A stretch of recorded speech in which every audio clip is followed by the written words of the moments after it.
Howdy. Can everybody hear me? Sweet. All right, so I am Mike Mood. I am the co-founder of the Meatly Games, as well as the co-creator of Bendy and the Ink Machine, which we have a booth over on the expo floor where you can play both Chapter 1 as well as a little bit of Chapter 2. So this talk is going to be about starting a career in games. Well, like the title says, when you literally know nothing. This is kind of my path into game development, my advice, and stuff that I went through. So first off, kind of like the what do I do? I do a lot of things. Primarily right now, I do the Meatly Games, working on Bendy and the Ink Machine. However, I do help run the Ottawa Game Jam, as well as moving forward, there's going to be more game jams in other cities like Montreal, Vancouver, Halifax that we're going to be doing. I've helped out with Capital Gaming Expo from the very beginning when Jillian Mood purchased it. I also am the organizer of Ottawa Unity User Group. I freelance for Carmen. I help out with Jillian Mood and Partners. I helped start the Ottawa Google Developer Group. I do a lot of stuff. So I'll talk a bit about before I got into game development, what I was doing. So I obviously, like most people here, I played a lot of video games, and my mom always told me that I should probably make games. All my life she said that. And I never listened to her, and I quit school around grade 10 or so. And I started getting a lot of terrible jobs. I worked at, you name it, McDonald's, door-to-door sales, everywhere. And about, I would say when I was, 19 or so, maybe 20, I decided to go back to school. But I didn't want to go to high school or anything like that, so I went to like a private college, which was a giant waste of time, and I learned absolutely nothing. But I got good grades because Google existed. So after I went to school, I got my first career in IT, which was a total accidental career. I was working for, I'm trying to even remember the name of the company. It was for Apple Tree, if anybody knows, like the medical center. We did a lot of development for the tablets and stuff that the doctors use, and I was doing support on that and found myself doing IT. This was basically my job for 7 years, telling people to turn their machine off and on again, and I couldn't stand it anymore, so I quit my first career after 7 years. At that point, I was kind of like, all right, so I don't have a job anymore at all. I've got, mountains of debt from going to school and everything, so what do I do? So I took some personal time and did absolutely nothing for probably 2 months or so. I drove to Vancouver from Ottawa, which took a good week or so. And then I drove back. My mom flew all the way over, and then we drove back together. So that was kind of a fun thing. Then I moved back in with my mom. So at this point, I was 27 or 28. No job, living with my mom in the basement, typical, right? And of course, my mom starts nagging me about making video games again. And so I said, all right, fine, I'll listen to her this time. But I had no idea where to begin, no clue. Like my career being in IT isn't like I'm a programmer or anything. It's basically telling people to turn their computers off and back on again. So I didn't know where to begin. So I had to basically find people that knew about video games. I was not going to school. That wasn't going to happen. I already had debt, and I didn't learn anything the first time, so I wasn't going to do school. Luckily, though, I did have some contacts. I did run a video game media company years ago, which was a lot of work and ended up not succeeding. But I actually did an interview with Jason Nguyen's, who worked on Starwall over at Breakfall.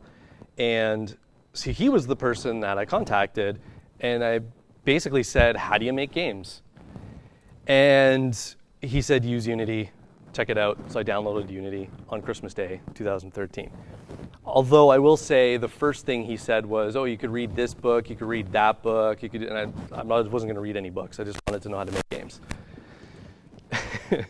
So I started using Unity on Christmas Day. I had absolutely no idea what was going on. I had no idea what the interface was. I didn't know what I was looking at. I didn't know the language. I didn't understand C# one bit. So I figured I'll just go online, right?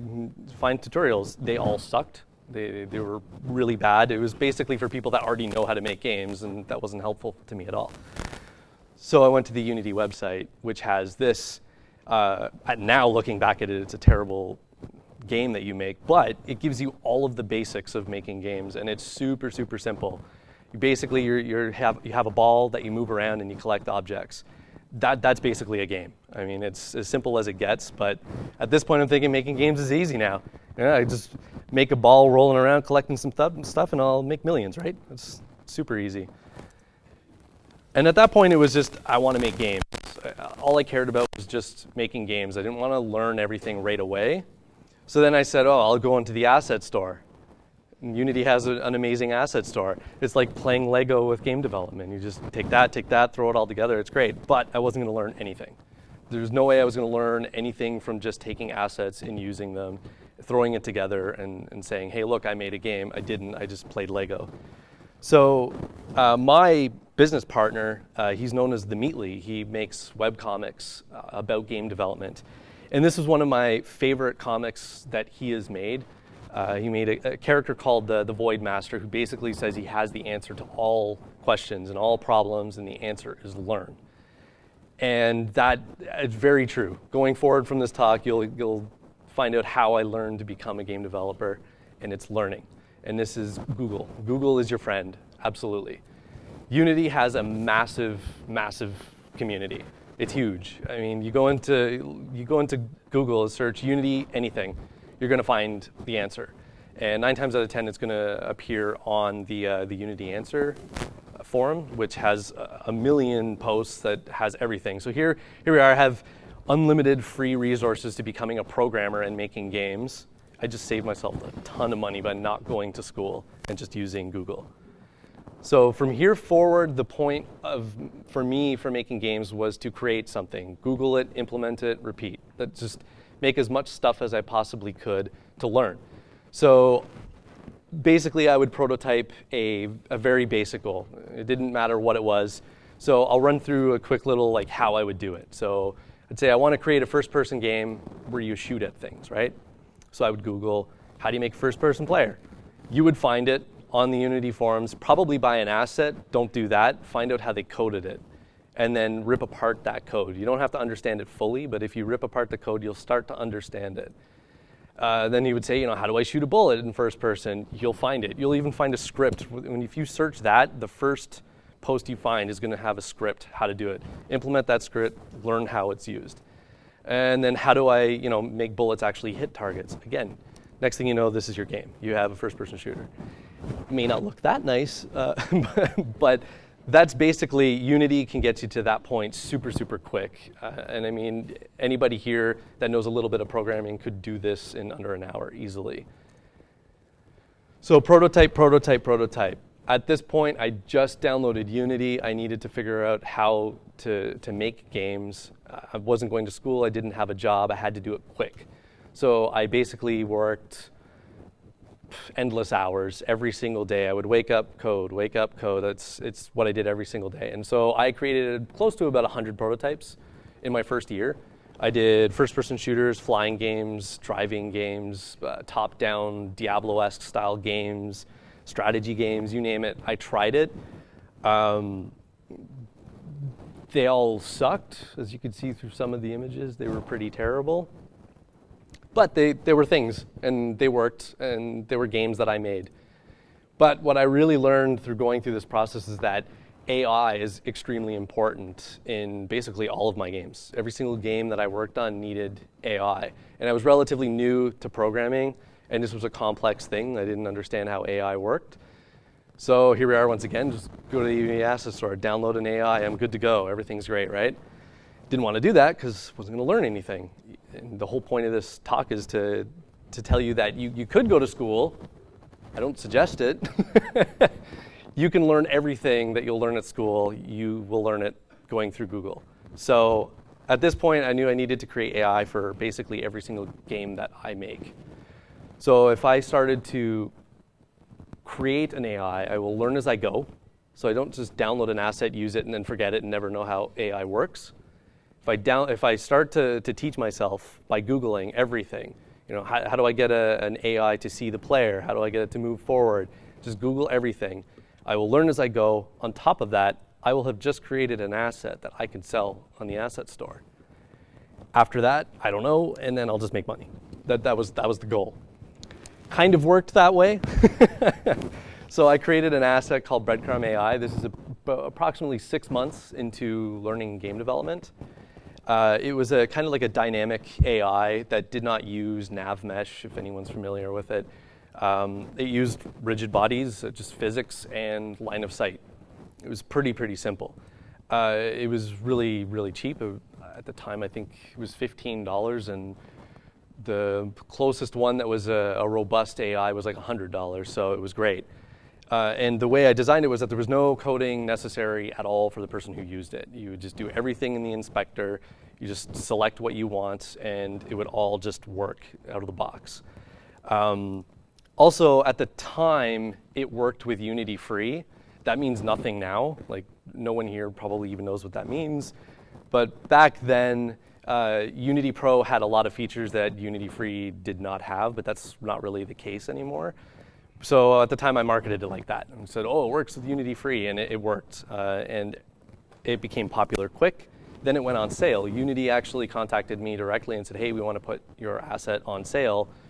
Would you want to take part in our, it was October, it came from the sewers or something like that. It was like a Halloween themed sale or whatever.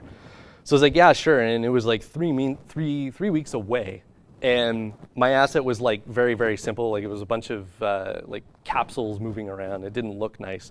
So I spent those 3 weeks learning how to use Blender fully to 3D model things, to animate things, and put it in the game, texture. Like, I went crazy learning how to do all this stuff. And this is what my asset then looked like after 3 weeks. Basically, what you are buying are those AI, the programming behind it. And this asset went pretty crazy. It sold a lot. It was #1 on the asset store. It was #1 for a while. Now, though, it's extremely outdated. It doesn't really work for Unity 5. I mean, it does, but people still buy it, so I guess it's okay. So at this point, like, I'm using Unity as a source of revenue to kind of fund my game development, right? I made an AI asset, I sell it, that gives me money to now work on games that I want to make, or it's just giving me money to learn how to make games. So I'm funding my own game development career here. So on top of that, I'm creating tools for myself, right? So even though I'm making assets, the assets that I'm creating, I can use in my games later. So I'm make an asset, sell it, use that tool in my game.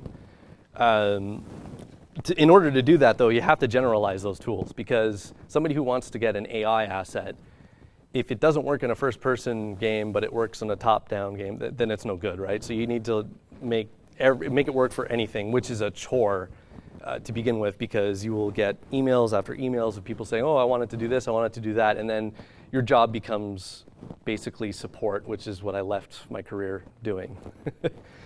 So once you generalize them, sell it in the asset store, promote yourself. That's the only way you're going to make anything in the asset store. If you try, you have to go on Twitter, Facebook, all of that. Go to meetups, talk to people, spam everybody about your asset. That's what I did. I know in the beginning, about 3 years ago, people did not like following me on Twitter because all I talked about were my assets. But it was worth it. It was worth it because eventually Unity noticed me, and that's how it happened. While doing this, though, you need to prepare for failure because I had a number of assets that were completely terrible. There's a bunch that are still up to this day that have never sold at all. So don't put all your eggs in one basket thinking, oh, this asset's great, I'm going to make millions of dollars. It doesn't work like that. No one will probably even know it exists right away unless you're marketing yourself. But just keep creating, keep making assets. I'll quickly go through a list of assets I made. Breadcrumb AI, I made a starter kit to teach people how to do movements, camera movements, AI. It's very basic. Treasure chest maker, exactly what it says. Destructible wall generator, exactly what it says. My biggest seller currently is something called Primitive Plus, which is a $5 asset that has like over 40 3D objects. Like Unity only has the cube, the sphere, all that.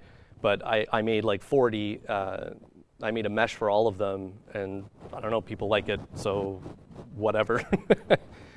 Game Object Replacer, it's a quick, simple tool that you can select as many objects as you want and just swap it with a prefab. So if you have a door that's terrible and you want to replace it with a new one, you can just select all the terrible ones, it'll replace it. Scene Switcher, exactly what it says. And String Lookup, that's a complicated one. It's kind of hard to explain. It's very programming heavy. But essentially, it makes it easy to find any audio file, prefab, scene name, tag, all that stuff just through code, and you don't. That way, if anybody knows in Unity, if you're looking for a tag of if you're doing a collision and you're checking for that tag, if you have like a bare string there, it'll never have an error because it's just a bare string. Well, this will write it in code so that if the tag changes, it'll tell you there's a problem with this tag. So it's a little complex, but it's cool. So the next thing I want to quickly go over is like how I got started would be game developer meetups. As soon as I started doing game development, I went to as many meetups as possible. And here they have the IGDA Ottawa, the Ottawa Unity User Group, which I now run, 30 Rectangles, OGDG, which is also a great resource for Android development and stuff. OJam, doing game jams, that's, even if you know literally nothing about video games or making games, or if you're an artist, an audio person, a programmer, it doesn't matter, go to a game jam. Even if you're not participating, just experience it and see how people do it. It's totally worth it. I actually started OJam with 3 other people. My wife, Byron, who's over there, and Derek Grant. We started it. I never did a game jam ever. So I ran a game jam without having ever participated in one before. So the bottom line is just learn. You'll meet people when you go to these meetups. Any talk that they have, you're going to learn something, even if you've already exhausted what you can learn from a topic. Somebody else will have found some weird thing that just it's interesting to you. And on top of that, you're not alone. You may go to a meetup or a talk or something thinking that, oh, this person's going to talk about something that's way beyond me. There's probably like 17 people in the crowd who also think the same thing. So don't think that you're alone in that. I've been to a lot of talks. I had no idea what was going on. So here's the importance of those meetups. So you never know who you're going to meet at the meetups. And so the very first Ottawa Unity user group that I went to was back in 2015. That's where I met my wife. So if I wouldn't have gone to that, who knows? I would have not met my wife. Also, I met John Keon, who just did a presentation here. And with John, he had a really good talk that was fairly complex for me, but I understood where he was going with it. So afterwards, he started talking to me, and he said that they were looking for freelancers. And I didn't know much about how all that stuff worked because I'm completely indie at this point. I just make Unity assets. But he already kind of knew about me through Twitter, and he knew about my assets. So he knew that, sure, I don't have a background in game development. I've never worked in a studio. I don't have any education on the matter at all. But I had shipped products that were making money. So at that point, I guess that piqued his interest, and he wanted to talk to me. So the first thing he asked me was, what's your rate? And I had no idea what he was talking about. I was like, what do you mean rate? So I had to, that night I went home and researched, like, how much do game developers make? I don't know. $10 an hour? I don't know. I had no idea. So eventually I did some research on it. We went back and forth with emails, and then I got an interview with John and with Mike over Skype, and we talked, and it was a great talk. They're amazing people, and thankfully I was offered my first contract with them. It was kind of like a test run, to see if I'm good enough to hire. And it was a perfect way of doing it. It's, if I was no good, no harm done. My time is still paid for, and I move on. If it was great, then they'd bring me on, and I'd be a freelancer, and so it was great. But I had no idea what I was doing whatsoever. No clue. I don't even think they know. Did you know that I knew any? Yeah, exactly. So I had absolutely no idea what I was doing, but I accepted the contract anyways. So I started working with Carmen Interactive, which I've been working with them now for 2 years, I guess. So the first thing they got me to do was like a kind of the test contract. And the first night I downloaded everything, I was ready to quit. I wrote out an email that night basically saying, I am so sorry for wasting your time. This is way over my head. I have no idea what I'm doing. I'm sorry. But then I slept on it and decided, okay, well, why don't I just do everything that I did the last year and learn, right? Just I'll figure it out, I'll learn. And what I quickly learned with specifically John was that stupid questions are totally fine. Like I could ask him the dumbest programming question and he'd just be like, yeah, it's just this. And I didn't feel like an idiot, even though I knew I was a complete idiot at the time. So it made it really, really easy to learn how to do this stuff. And the full team, the whole staff there is extremely talented to begin with. I consider them amazing mentors. John Keon, I definitely consider him a mentor. Specifically programming, I learned a ton the last 2 years that I've been with them. And Mike Baker, I love talking business with him too. They're awesome people, and their whole team there is just great. So I've had 2 years of, I say contracts, like sure, I've been making money with them, but mostly for me personally, I've been learning a lot. So I fit into, so 3 years I've been a game developer. This stuff that I've been doing, there's no way you would have learned this in school. Absolutely not. The stuff that I've learned with Carmen, there's no way. I've been working on, so there's these two projects. There's PCH Lotto and PCH Front Page. And there's others I don't think I can talk about, so. So I've been working, the things that I've learned is the PCH Lotto, these images that you see, the game doesn't even look like that anymore.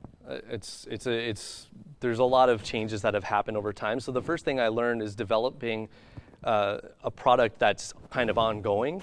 So I learned a ton because back when I first started, if anybody knows about the new like UGUI system for Unity, this was like using sprites and stuff. This didn't even have a UI system for Unity. So I learned the transition period. So I kind of learned with them a little bit. So there's a ton of stuff that I'm forever grateful for working with Carmen. And PCH Front Page, it's got game elements in it, but it's actually like a newsreader. So that also made me realize that I don't need to branch out. I could stay with Unity and make anything because this is a newsreader. It's not even a game. It has game elements in it, so you could do anything with Unity. So I felt a lot more safe with my decision in sticking with Unity. So that being said, these are all the things that I do. It's been 3 years now since I started being a game developer. Some of the main things, so there's OJam, which has been a huge success, and last year was absolutely amazing. These are some of the games that came out of it. And once again, I couldn't have done it without Carmen Interactive because they actually sponsored it. And OJam has been a blast, and we're going to be doing it again this year. We'll be doing it every year. It happens the first weekend before Canada Day. And actually, when I was at OJam, I never did a game jam before, so I decided I'll just do it. And so I actually ended up making 2 games while I was there. So that was another thing that I learned, just messing around how to make games. That's the whole point of going to a game jam. The behind the scene for these games is absolutely terrible and no one would ever want to look at it, but that's a game jam, right? It doesn't matter how great your code is as long as you made something in the end. So part of the organizations that I'm a part of, I'll just quickly run through these. So Unity user group. So it was, I became the organizer in late 2016 when Byron Main used to be the organizer and he moved to Montreal. And so he stopped doing UG. I took over UG, rebooted it a bit. So UG isn't sponsored anymore. There's no like sponsor or anything. It's sponsored by me. I pay for it. And there's the professional recordings as well. We have these talks are recorded by the same person who records the UG talks. And I've also merged it with the Unity game makers so that there's one place to go for Unity stuff. The thing is with the reason why I pay for everything. Like I could get sponsors probably to help us out with the pizza and the drinks and all that stuff, but kind of the whole point is that if it wasn't for the Ottawa Unity user group originally, I wouldn't have met John, I wouldn't have met my wife, and who knows where I'd be. So this is my kind of way of giving back. If it wasn't for UG, I wouldn't be able to do anything. So I'm totally fine with giving back and spending all that money because it's totally worth it. Another organization was the OGDG, the Google Developer Group. I don't do too much anymore, but it was kind of in the initial startup, was to help the branding and the marketing of it, talking with potential speakers and stuff like that. Jillian Mood and Partners, my wife runs her own PR marketing firm for video games. She's got a number of clients. I'm basically their IT guy, which is hilarious considering I left an IT career and now I do that for my wife. But it is what it is. Capital Gaming Expo, same thing. I IT guy once again. Branding and marketing and general conference duty, as well as the Meatly Games has sponsored it. I don't do too much now, but from the beginning of when Jillian Mood and Partners purchased CGX, I was doing a lot of stuff for it. But having said that, the reason I don't do a lot right now is because of the Meatly Games. So I don't know how I'm doing for time. Because I got a lot more to talk about. Time? No? All right. Anyways, so the Meatly Games. My business partner is known as the Meatly. He's a puppet. He's actually a real person. He's on the expo floor. You could go meet him if you want. But he does webcomics about game development, and he's got a relatively large following. We met online almost 2.5 years ago or something like that through Twitter because I was a fan of his comics. And we just said, hey, let's make a studio of some sort. And it's been a long ride, but so this is us. We're the two people who founded the Meatly Games. And the one thing that we've released was Meatly Makes. And what this is kind of a ode to the fans, because the Meatly has a lot of fans. And they're all game developers, really, but he's got a number of gamers that follow him too, and they kept on saying, like, "Oh, make a game with the Meatly in it, make a game with the Meatly in it," and we fought around this for a while, and there's no game you can make with a game developer that makes sense. So we came up with this concept, and it was a super basic game where you're sitting in front of a computer and you're just coding away, and you just have to keep mashing the button, and then characters come at you, and it's nothing spectacular. However, people seem to like it. And so we had people saying it was a masterpiece, it was an indie game done right, and everyone seemed to love it. We didn't make money on it at all. Probably it's been out for over a year now. We maybe made $100 on it, maybe more. I don't know. It's not enough to even worry about. But we were actually working on a completely different game with a completely different studio that we were starting. That would actually we're going to have a booth at CGX. The game is called Turn Story. We were going to have this big reveal. We've been working on it forever. I actually hired a 3D artist and everything, and it was a big thing. And then we had some accidental success. So we were working on this large-scale project, like I just said, for the CGX demo. We got our first contractor. Everything was really great. The game was looking great. We were super psyched about it. We still are to this day. At some point, we'll make it. And then, of course, the Meatly decides, hey, I'm going to jump in Unity and kind of play around with a project on the side. Okay, that's fine. So he shows it to me, and it's pretty cool. I like it. So I join in. And then 5 days later, we released Bendy and the Ink Machine. And this game there wasn't a lot of work put into it originally. There was in patches and updates and stuff like that. But it was kind of like it was just a fun little environmental horror game because we don't actually like horror games. So the challenge was to make a horror game that we kind of enjoy.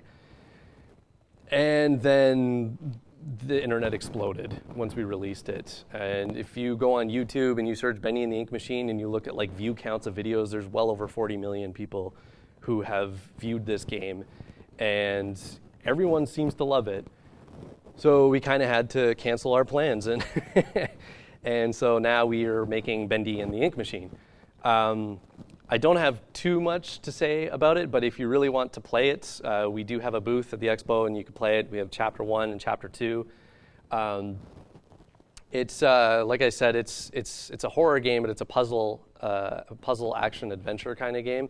It's really hard to explain what it is because it's unique in its genre that we don't know what it is. I mean, it's a cartoon horror game that I don't know. Set in the 1920s, old school animation. No reference to any other company at all. This is a completely unique character. So that's pretty much all I have to say. In summary, Googling my way to a game developer, that's basically what happened. I used Google to become a game developer. You don't need to have an education. You really don't. I mean, I appreciate the people that do, that stick through it and do the schooling. That's a lot of work, but it's also a lot of money too, because then you have to find a job afterwards and pay all that money back. By the time I have become a game developer, I paid off my old student loans, so there was kind of no point in me going to school. So Google your way through it. I get a lot of people that talk to me about working for us. We actually have contracted 2 people to help with Bendy and the Ink Machine. But to be like super blunt about it, Carmen kind of did the same thing with me. I have no experience whatsoever. I had no education, no nothing, but I had stuff and it was for sale and people can use it and buy it and he could go online and see what it is and use it, right? That's why they hired me as a freelancer. If you basically say, oh, I've been in school for 3 years and here's my project that I worked on, everybody kind of worked on that project. I want to see what you can do. I want to know what you can do on your own time. Sure, go to school, do your stuff, but then when you get home, keep at it. You got to keep working at it. If this is the industry you want to be in, you really got to love what you do and not just go to school just because, oh, now I'm a game developer, because I have no education and I'm a game developer, so anybody can do it, and I'm an idiot, so yeah, I made assets, I learned and basically earned money along the way. I went to a ton of meetups. You absolutely need to go to meetups. You will meet people. I can't say it enough. Again, I got a contract because of my assets. Learned a crazy amount working with Carmen Interactive, insane amount. If it wasn't for them, there's zero way I would be where I am today. So I still work with them. Even though I'm working on Bendy and the Ink Machine, and it's taking up like 20 hours a day of my time, I set aside 2 days out of the week to do work for Carmen Interactive because they're a great company, they're great people. I don't want to just be like, see ya, got something bigger. So I absolutely love working with Carmen Interactive. They're great. Again, I became part of many organizations, like I said. That's also something important if you want to get your name out there. Become a part of things, volunteer. I mean, all of those companies that I've been a part of that I listed, there's like one that pays me, and that would be Carmen. So volunteering on as many things as you can. So after doing all this stuff, I've released 2 games. I've started my own studio. Still have zero clue what I'm doing. So if I could get to where I am today, anybody really can. You just gotta try. So the takeaway is learn. Just go online, Google, figure it out. I'm sure school can teach you the back end of things, but why reinvent the wheel? Just Google it. So thank you.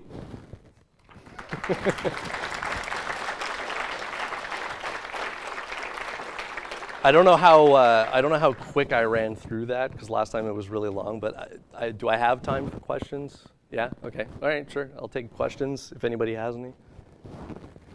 Bueller. Yeah. Yeah.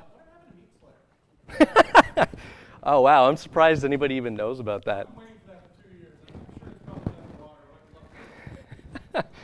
the water. So there's a couple reasons why that never happened. So it's still a thing we want to do at some point, but the big thing is that it's a mobile game, and we've sort of moved away from mobile because of the saturated market that it is. I mean, sure, we can release it, but no one's going to know about it, and it's a lot of effort for no reason. But not only that, I will say that the build that we had, it looked a lot of fun. Like, you know, our trailer was really good and everything. But personally, after having played it so much, it wasn't fun. Like, it was just very, like, you know, it was an endless runner.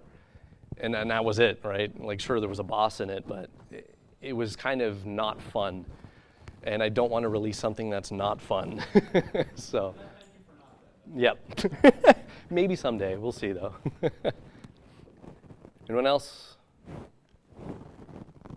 All right. Thank you.